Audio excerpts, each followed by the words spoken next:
Welcome back to Sufi Mindfulness Yoga. In this video, we're going to discuss 3 practices that help you get into a deeper meditative state. Now, we've already looked at how to take care of modifications of the mind. What can we do to help get rid of the modifications of the mind? Once you're able to do that, you're ready for the next level. With the caveat being, before you can get to these deeper levels, you need to be sure that you're not feeling some negativity. If you're feeling like some regretfulness or sadness, something like something's not right or you're missing something and you're trying to escape that by using these exercises that I'm going to talk about, that's not going to be helpful. If you have something that's troubling you, that's not necessarily a modification line, but it's more of an emotional issue, you don't want to try to escape them with these exercises we're going to discuss. You're going to have to deal with them in another fashion. And in some videos later, we will go over what those possibilities are. But if you're ready, if you're working on clearing the modifications to your mind and you're not antsy to get out and do something, or you're not feeling upset, you don't have any emotional disturbances, then you can proceed with these next 3 levels.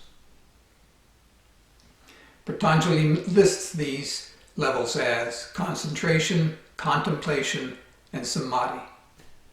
And it's each one that gets deeper into meditation. With concentration, you're beginning to focus on the moment. Contemplation, you've become aware of just the moment and being in the moment. And then with samadhi, the awareness of being is all you have.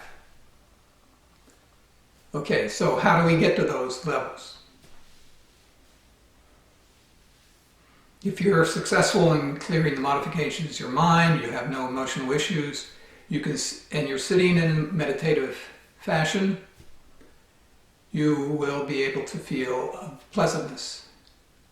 This pleasantness has nothing to do with modifications of your mind, it's just an awareness that things are good. That pleasantness that we associate with the sound M sound. As you become aware of this pleasantness, simply the pleasantness and nothing else, your mind is not churning about wondering what this is or what am I doing, that kind of thing. Let that pleasantness come into you as you inhale. Feel the pleasantness. Let it come in. Let it just flow. Don't try to alternate. Don't try to analyze it.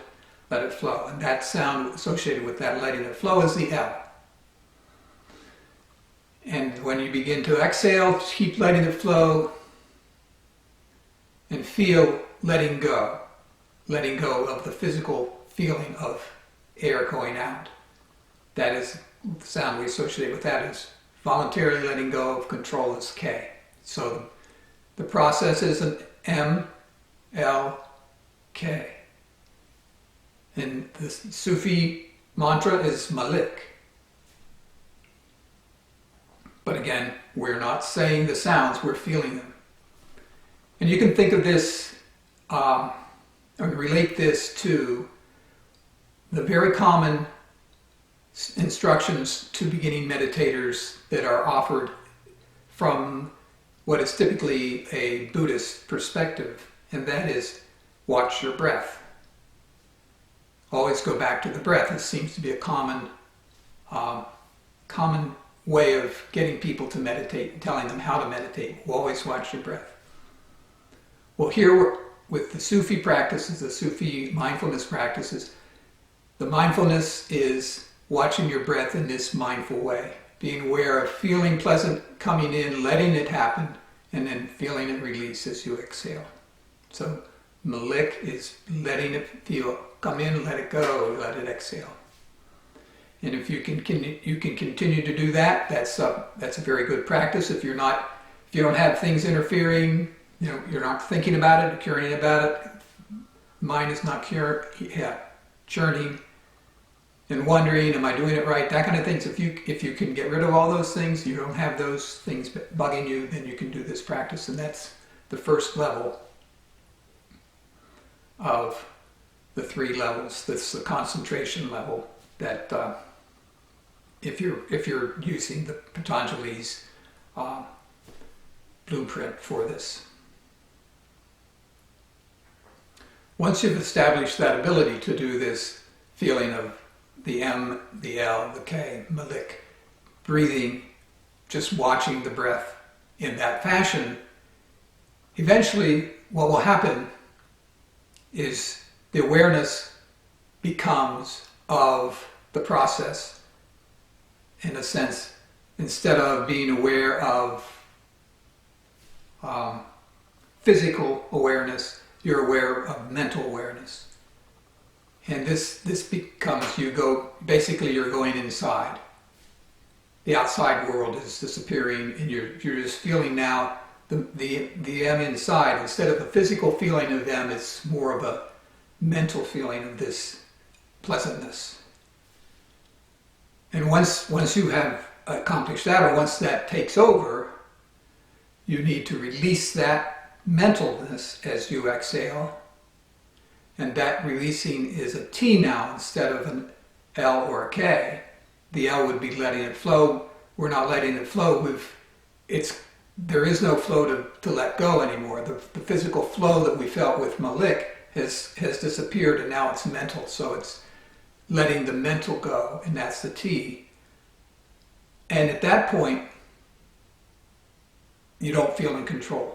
You're not controlling this process anymore. It becomes something else is in control, and that's the E sound.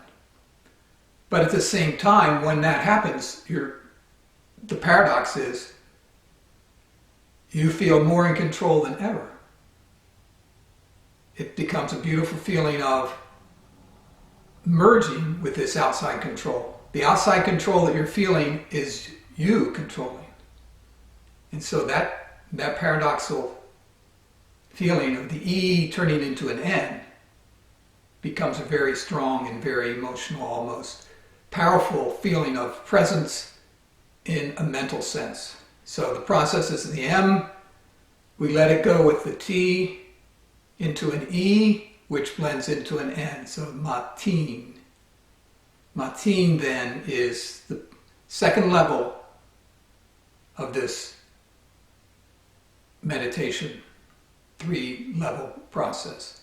This is the contemplation process, where your contemplation now is, I'm letting go of control, and that is me that I'm letting go to, which is the paradox of you're now feeling a merge with this universal consciousness, that you are part of that consciousness. And this is an often described state if you read literature on meditation and people who've discussed how this process feels.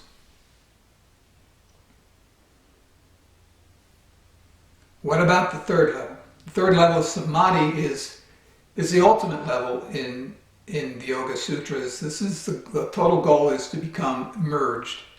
And although with Matin in the contemplation level, you have begun that merge process, it hasn't totally taken place. You're still aware of the merging going on with Matin.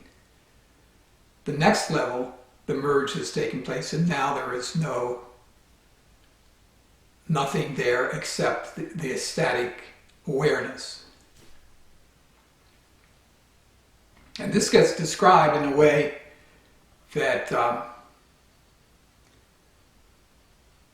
it's difficult to say how this process goes, because it becomes something that you can't put into words.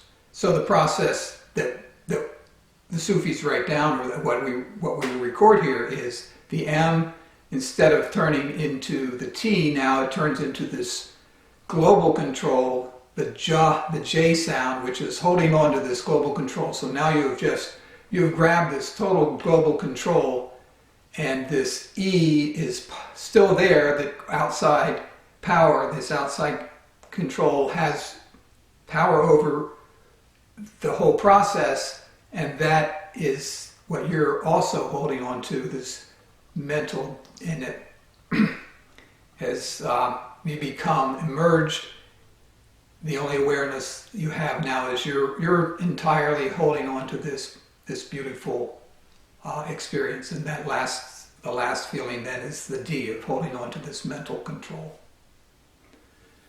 But it's in the total sequence then is the M to the J to the E to the D, Majid. And that expresses it, but there are no words to express the actual process that takes place. From Mateen to Majid, that is a wordless experience. I mean, you cannot put it into words. And again, that's a typical way of describing people who have this experience of Samadhi. You cannot express it in words what it is.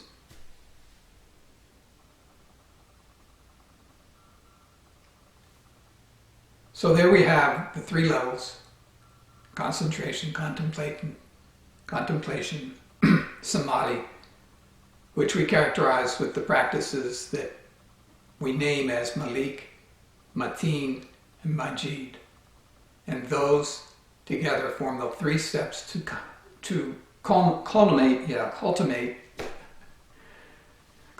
in your feeling of becoming one, which is the goal of yoga. Yoga is union, and union with consciousness. And those are the feelings those words give you the feelings that describe this process in the best possible way that I know then that's what we use for Sufi Mindfulness Yoga. So there you have those things. We still have a lot to discuss. If you have no physical issues, if you can sit and do the contemplation and do your meditation and achieve those states by simply controlling the processes of the mind and then doing the three levels, you're golden. You don't need to listen to any more of the videos.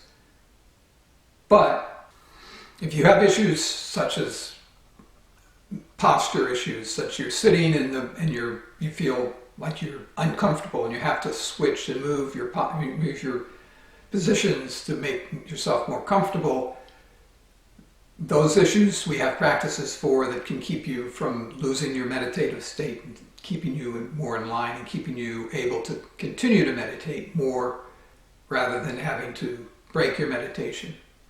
And then there's also practices to deal with emotional problems, things where you're dealing with sadness or inability to attain a goal that you want very badly, and other things that upset you, that keep distracting you, that go beyond just a simple modification of the mind, but that have something that you have an emotional response with. You have some sort of negativity going on that prevents you from even getting into the basics of meditation. We have practices to deal with that, and those will come in later videos. So, if you need more information on these, as I've said before, you can gain them from my book, available through a link down below. And you can also visit my website, and I'll see you back here for further videos.